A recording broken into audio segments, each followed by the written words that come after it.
பனைமர தொழிலாளருடைய பனை மரத்திலிருந்து இயற்கையாக கிடைக்கக்கூடிய பனம்பாலை இறக்குகின்ற உரிமையை தடை செய்திருப்பதை நீக்க வேண்டும் என்கின்ற ஒரு மாபெரும் ஆர்ப்பாட்டத்தை இன்று நேற்றல்ல ஏறத்தாழ 1995ஆம் ஆண்டு முதல் தமிழகம் முழுவதும் உள்ள எல்லா பட்டி தொட்டிகளிலும் எல்லா மாவட்ட அலுவலகங்களிலும் ஒரு தொடர் போராட்டமாக இந்த பனை தொழிலாளருடைய வாழ்வு மலர வேண்டும் என்பதற்காக தன்னை அர்ப்பணித்து வாழ்நாள் முழுவதும் பனை தொழிலாளருடைய பிரச்சனைகளுக்காக தன்னை அர்ப்பணித்து செயல்நடத்தி கொண்டிருக்கக்கூடிய இந்த போராட்டத்தினுடைய தலைவரும் தமிழ்நாடு நாடார் பேரவையினுடைய தலைவரும் பெருந்தலைவர் மக்கள் கட்சியினுடைய தலைவரும் நாடார் மக்களின் முதல்வராக விளங்கக்கூடிய அருமைக்குரிய நான் டாக்டர் என்ஆர் தனபாலன் அவர்களை இந்த நிகழ்ச்சியிலே அவர்களுடைய அழைப்பை ஏற்று ஒடுக்கப்பட்ட மக்கள் பாதிக்கப்பட்ட மக்களுக்கு உறுதுணையாக இருந்து அந்த மக்களுடைய வாழ்வுக்காக போராடி அந்த மக்களுடைய வாழ்வுக்காக தன்னை அர்ப்பணித்து அரசியல் இயக்கங்களிலே வெற்றி பெற்று அமைச்சராக வீட்டிருக்கக்கூடிய முன்னாள் அமைச்சர் அருமைக்குரிய நண்பர் பெஞ்சமின் அவர்களை இந்த விழாவிலே இந்த நிகழ்ச்சியை கலந்து கொண்டு முன்னிலை வைத்துக் கொண்டிருக்கக்கூடிய இளம் போராளிகள் அருமைக்குரிய முத்தரம்பீஸ் அவர்களை அருமைக்குரிய தம்பி கார்த்திகேயன் அவர்களே தம்பி மின்னல் ஸ்டீவன் அவர்களே மற்றும் இந்த நிகழ்ச்சியிலே முன்னிலை வைத்துக் கொண்டிருக்கக்கூடிய சென்னை புறநகர் நாடார் பாதுகாப்பு பேரவையினுடைய தலைவர் அண்ணன் குளத்தூர் ரவி அவர்களே நெல்லை தூத்துக்குடி நாடார் மகிமை பரிபாலன சங்கத்தினுடைய தலைவர் எனது இனிய நண்பர் ஆனந்தராஜ் அவர்களே சிறப்பு அழைப்பாளர்களாக வருகின்ற தங்களுடைய கருத்துக்களை எடுத்துரைப்பதற்கு இருக்கக்கூடிய அனைத்து மக்கள் அரசியல் கட்சியினுடைய நிறுவன தலைவர் அருமைக்குரிய சகோதரி ராஜேஸ்வரி பிரியா அவர்களே அருமைக்குரிய இசி சேகர் அவர்களே மைக்கேல் ராஜ் அவர்களே தமிழ்நாடு நாடார் சங்கங்களினுடைய தமிழ்நாடு வியாபாரிகள் சங்க பேரவையினுடைய தலைவர் அருமைக்குரிய அண்ணன் முத்துக்குமார் அவர்களே சென்னை வாழ் நாடார் சங்கத்தினுடைய பொதுச் செயலாளர் அண்ணன் தங்கமுத்து அவர்களே அண்ணன் சந்திரன் ஜெய்பால் அவர்களே அண்ணன் பத்மநாபன் அவர்களே அண்ணன் மயிலை பெரியசாமியுடைய குமாரர் சந்திரசேகர் அவர்களே இப்படி பல தலைவர்கள் இந்த கூட்டத்திலே கலந்து கொண்டிருக்கின்ற இந்த கூட்டத்தில் இன்றைக்கு மிகப்பெரிய ஒரு ஆர்ப்பாட்டத்தை நாம் நடத்தி கொண்டிருக்கிறோம் என்று சொன்னால் அது ஒரு தொடர் ஆர்ப்பாட்டமாக இது நடந்து கொண்டிருக்கிறது. இப்பொழுது என்னை பொறுத்த மட்டிலும் இது ஒரு துவக்க உரையாக நான் பேசுவதனாலும் இதில் சில முன்னோட்டமான செய்திகளை உங்களுக்கு கொடுக்க இருப்பதனாலும் நான் சிறிது கால அவகாசத்தை அதிகமாக எடுத்துக்கொள்ள ஏற்படும். நான் இதுவரையிலும் நடந்திருக்கக்கூடிய நிகழ்வுகளை சொல்வதற்கு தான் நான் இந்த நிகழ்ச்சியில் உங்களுக்கு கருத்துக்களை பரிமாற வந்திருக்கிறேன். சங்க காலத்தில் தொட்டு இந்த கள் யாரெல்லாம் சாப்பிட்டார்கள் என்று சொன்னால் அவ்வை பாட்டி கள் உண்டால் ராமன் குகனுக்கு கள் கொடுக்கிறான். ஆக இந்த கள் என்பது நீண்ட வரலாறு கொண்ட ஒரு கள் என்று புராண காலத்தில் இருந்து இதிகாசங்கள் முதல் அதை தொகுப்பாக சொல்லிக் கொண்டு வருகிறார்கள். மன்னர்கள் போருக்கு செல்கின்ற பொழுது வெற்றி வாகை சூடி வந்த பிறகு அந்த மன்னர்கள் அந்த கல்லை உண்டு மகிழ்ச்சியுட்டார்கள் என்று சொல்லி கல்லை சொல்லுகிறார்கள். ஐயன் வள்ளுவன் கல்லை பற்றி வேறு விதமாக சொன்னாலும் கூட சிலர் கேட்கிறார்கள், வள்ளுவன் கல்லை பற்றி என்ன சொன்னார் என்று. அவர் எது வேண்டுமானாலும் சொல்லட்டும், ஆனால் வள்ளுவன் கல் என்பதை குறிப்பிட்டிருக்கிறான். ஆக வள்ளுவனுடைய காலத்திலும் அந்த கல் இருந்திருக்கிறது, கல்லை உண்டிருக்கிறார்கள் என்பதைத்தான் நாம் எடுத்துக்கொள்ள வேண்டும். அந்த வகையில் வள்ளுவனும் கல்லை குறிப்பிடுகிறார். இப்படிப்பட்ட இந்த கல்லினுடைய உரிமைகளுக்காக நாம் தொடர்ந்து பல ஆண்டு காலமாக போராடி கொண்டு வந்திருக்கிறோம். ஆங்கிலேயர் காலத்தில் இந்த கல்லுக்கு அனுமதியை ஆங்கில அரசுகள் கல் இறக்குவதற்கு வேண்டிய அனுமதியை கொடுத்திருக்கிறார்கள். கல் இறக்குவதற்கு ஏலம் முறையை அவர்கள் தான் உருவாக்கி இருக்கிறார்கள். 1790ஆம் ஆண்டு தமிழர்களுடைய சுதேசி பானமான கல் இறக்கி விற்றுக் கொள்வதற்கு மற்றும் இதுபோல் அரசுக்கு வருவாயை ஏற்றுக்கொள்ள அப்காரி சட்டத்தை கொண்டு வந்தது ஆங்கிலேய அரசு. இந்த சட்டம் என்ன சொல்லுகிறது என்று சொன்னால், மது வகைகளை தயாரித்தல், விற்பனை செய்தல் ஆகியவற்றுக்கான உரிமைகளை பெற்றுக் கொள்ளலாம் என்றும், அதன்படி எல்லா செயல்பாட்டுகளிலும் கல்லையும் நீங்கள் விற்றுக் கொள்வதற்கு அனுமதிக்கலாம் என்று சொல்லி ஆங்கிலேய அரசுடைய சட்டம் சொல்லுகிறது. அந்த சட்டத்தை பயன்படுத்தி தான் நம்முடைய ரத்னசாமி நாடார், லால் பகதூர் ரத்னசாமி நாடார் அவர்களுடைய காலத்தில், அவருடைய மூதாதையர் காலத்திலும் கூட அந்த கல்லில் இருந்து ஒயினை தயார் செய்து அந்த ஒயின் உலக நாடு முழுவதும் ஏற்றுமதி செய்யப்பட்டிருக்கிறது. அன்றைக்கு இருந்த கடல் மார்க்க வணிகத்தில் அது பல நாடுகளுக்கு கொண்டு செல்லப்பட்டிருக்கிறது. இப்படியாக எந்த இடத்திலேயுமே கல்லை தடை செய்யவில்லை. அதற்கு பிறகு நீண்ட நெடுங்காலத்திற்கு பிறகு 1920ஆம் ஆண்டு ஆங்கிலேய அரசு சட்டமன்றம் கொண்டு வந்த பிறகு ஓரளவு நமக்கு பல்வேறு பிரச்சனைகள் இருந்தாலும் கூட 1937ஆம் ஆண்டு வரையிலும் நாம் கல் இறக்கி கொண்டுதான் இருந்திருக்கிறோம். எந்த இடத்திலையும் நமக்கு கல் இறக்குவதற்கு தடை கிடைக்கவில்லை. ஆனால் 1937ஆம் ஆண்டு ராஜாஜியுடைய ஆட்சி வந்த பிறகுதான் திட்டமிட்டு இந்த நாடார் சமுதாயத்தை ஒடுக்க வேண்டும், இந்த நாடார் சமுதாயத்துடைய பொருளாதாரத்தை வீழ்ச்சியடைய செய்ய வேண்டும், அவருடைய வருவாயை ஒழிக்க வேண்டும், அவன் இந்த நாட்டை ஆண்ட ஒரு அரச குடி மீண்டும் ஆட்சியாளர் வரக்கூடாது என்று சொன்னால் அவருடைய பொருளாதாரத்தை நசுக்க வேண்டும்ங்கிற ஒரு எண்ணத்தோடு செயல்பாட்டோடு தான் அன்றைக்கு 1937ஆம் ஆண்டு அந்த கல்லுக்கான எதிர்குரல் எழுகிறது. அந்த எதிர்குரல் 1937 எழுகின்ற பொழுது ராஜாஜி அவர்கள் முதலமைச்சராக இருப்பதற்கு முன்னாடி இருந்த முதலமைச்சர் வரையிலும் கல்லுக்கு எந்த விதத்திலும் தடை இல்லை. ஆனால் ராஜாஜி அவர்கள் வந்தவுடனே முதலில் சேலம் உட்பட 3 மாவட்டங்களிலே கல்லுக்கான தடையை அவர் விதிப்பது மட்டுமல்ல, கல் குடிப்பவர்களையும் உடனடியாக வீடுகளில் புகுந்து கைது செய்கிறார்கள். வீடுகளுக்குள்ளே குடித்து இருந்தாலும் கூட கைது செய்யக்கூடிய நிலையை உருவாக்கி அந்த கல் என்கின்ற பானமே மக்களுடைய மனதில் தங்கக்கூடாது என்று அதை தவிர்த்து தவிழ்படியாக்கி விட்டார்கள். அதற்கு பிறகு நீண்ட நெடுங்காலத்திற்கு பிறகு கல் என்கின்ற அந்த உரிமை நமக்கு கிடைக்காமல் இருந்தாலும் கூட பனைமரத்தில் ஏறுவதற்கு நாம் யாரிடத்திலும் அனுமதி வாங்க வேண்டுங்கிற சட்டம் இல்லாமல் இருந்தது.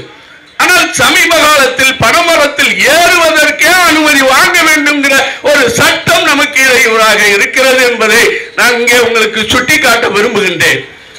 ஆக அந்த சட்டம் இல்லாமல் இருந்ததினால் நம்மவர்கள் பனைமரத்தில் பதநீர் இறக்கி அதில் கல்லும் இறக்கி கொண்டுதான் இருந்தார்கள். குறிப்பாக ஒன்றை உங்களுக்கு நான் சொல்லுவதாக இருந்தால், நம்முடைய பனையேறுகின்ற பனை தொழிலாளி ஒருவன் பனைமரத்தில் ஏறும் பொழுது அவனுக்கு ஒரு கலையும் இயற்கையான கல் கிடைத்தால் மட்டும்தான் 40 பனைமரத்தில் தொடர்ந்து அவன் படையேற முடியும். அப்படி இருக்கின்ற பொழுது கல் உண்ணாமல் இருந்தால் அவன் பனைமரத்தில் 40 மரங்கள் காலையும் மாலையும் ஏறி பதநீரை இறக்க முடியுமா என்றால் முடியாது. இதை தடுப்பதற்குத்தான் இது போன்ற செயல்பாடுகளை செய்து பனைமரத்திலே பணியேறி கால் வைப்பதற்கு அரசாங்கத்தில் அனுமதி கேட்க வேண்டும் என்று சொன்னால் இது எவ்வளவு பெரிய அநீதி இந்த சமூக மக்களுக்கு இழைக்கப்பட்டிருக்கிறது என்பதை நாம் உணர வேண்டும். குயவர் மக்கள் அவர்களுக்கு மண்ணை எடுத்து களிமண்ணை எடுத்து மண்பானைகளை உருவாக்குகின்ற உரிமை குயவர் மக்களுக்கு இருக்கிறது. அந்த குயவர் மக்கள் போராடி சமீப காலத்திலே எடப்பாடி ஒரு உரிமை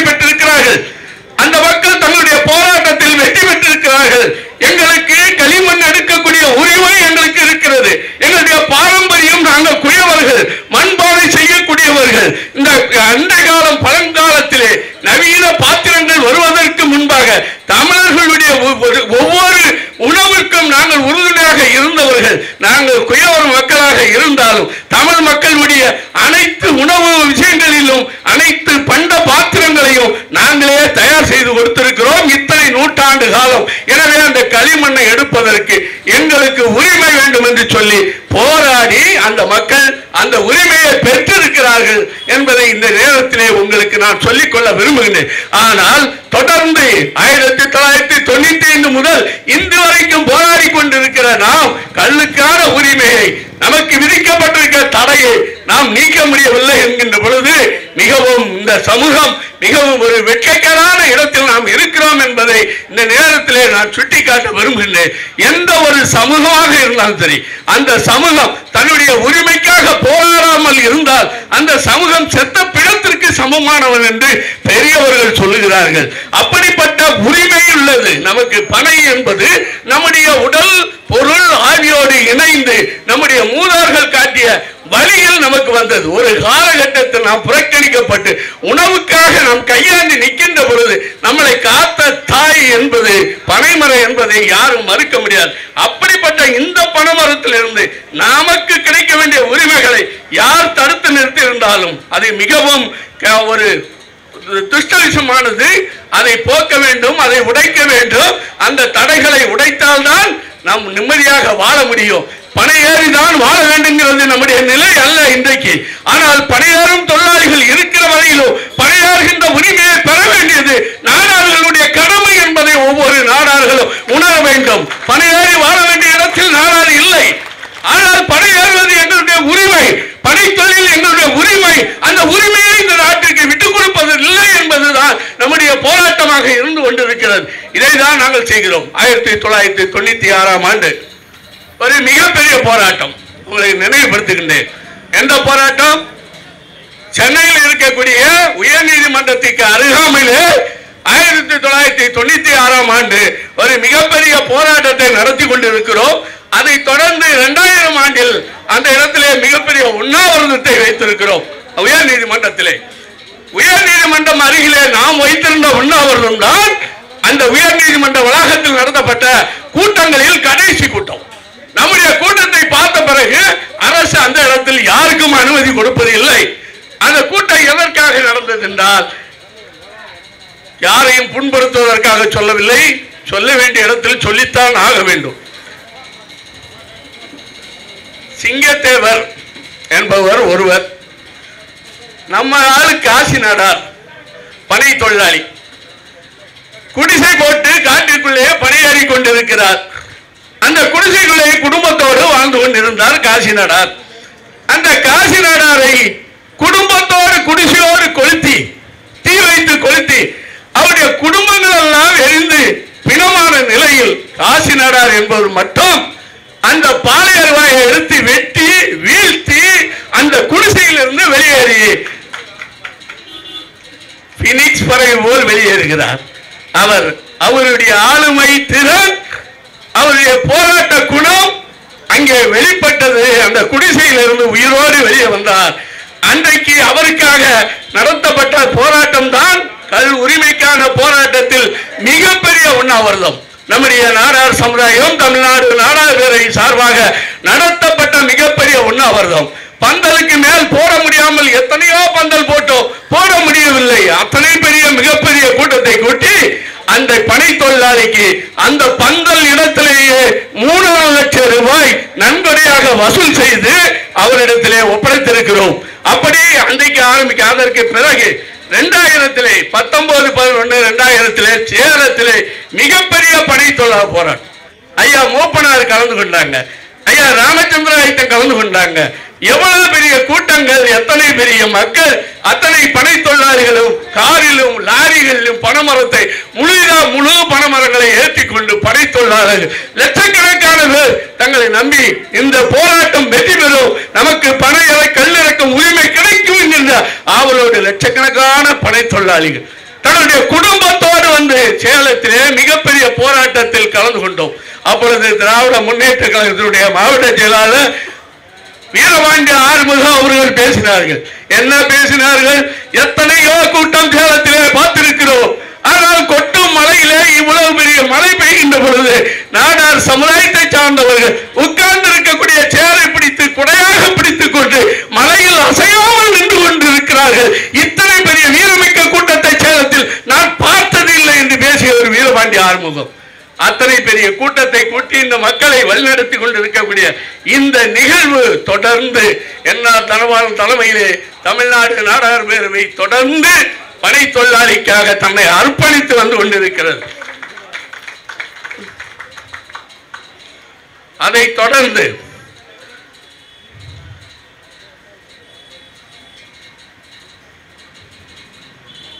இதுல ஒரு விஷயம் எல்லாம் பண்ணிட்டு இருக்கிறோம்.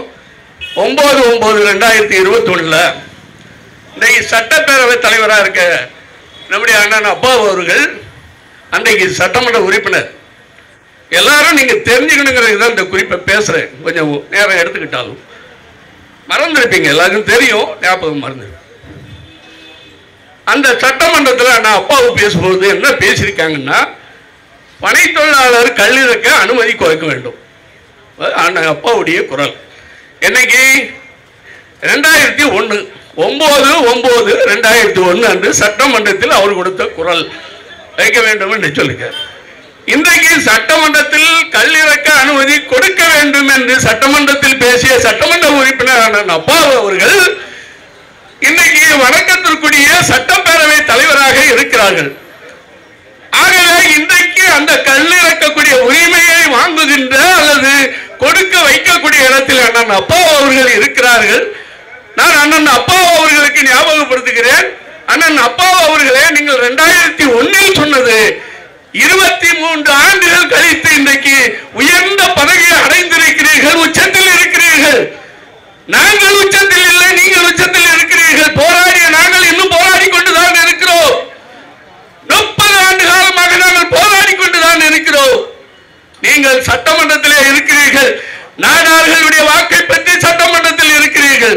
அதுவும் வணக்கத்திற்குரிய பேரவை தலைவர் அவர்களே என்று அழைக்கிற இடத்தில் இருக்கிறீர்கள்.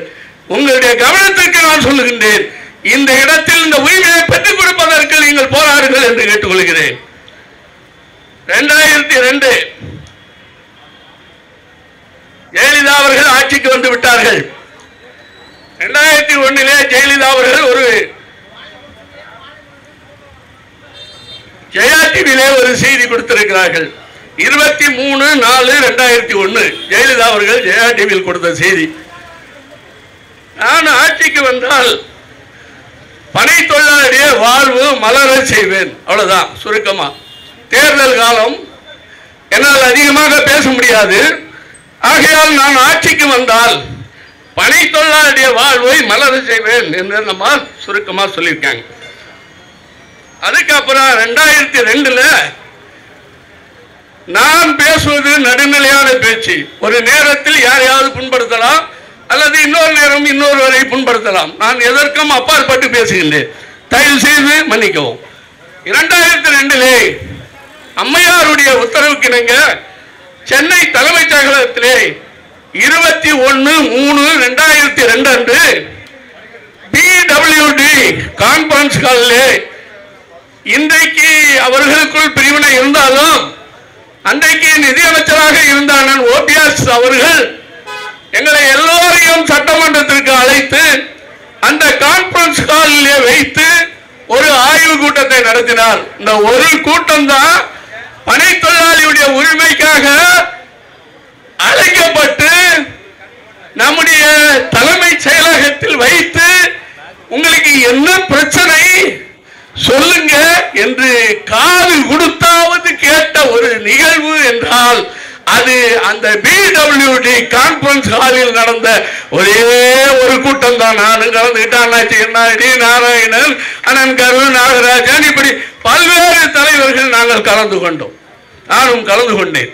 ஆனால் OPS அவர்கள் மிக அழகாக வாசல்லே வந்து நின்று, அவருக்கே தெரியும் அவருடைய பாணியில் மிக அழகாக வணக்கம் செலுத்தி எங்களை எல்லாம் அழைத்து சென்று அவர்கள் எங்களை அழைத்து பேசினார்கள்.